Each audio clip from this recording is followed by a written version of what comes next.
Assalamu alaikum. Barium klorid dissosiasiya eləyir barium katyonuna və xlorid anyonuna. Yenə yazıram barium klorid, barium katyonu və xlor anyonu.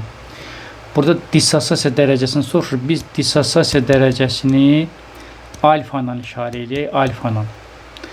Və 0,4, yəni dissosiasiya dərəcəsi sərf olunma dərəcəsidir. Xəşlənmə dərəcəsidir. 0,4-ün bilmirəm nə qədəri sərf olunur. Ona görə yazıram 0,4-ün alfa faizi. Yəni 0,4 bölü alfa bölü 100. Bu da eləyəcəkdir. Deməli 0,4 bölünsün 100.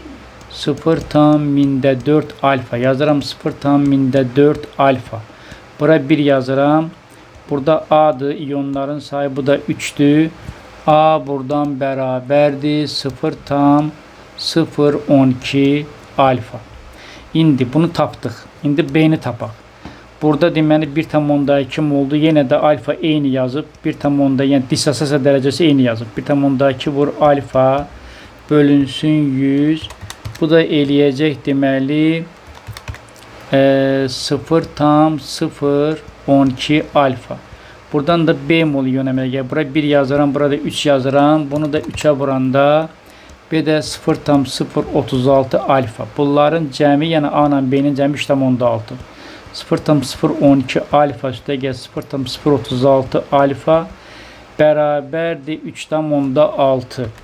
Buradan bunların cəmi 0,048 alfa bərabərdir 3,6. 3,6-nı 0,048'e böləndə alfa buradan 75'e bərabər olacaqdır. Deməli dissosiasiya dərəcəsi 75 olacaq.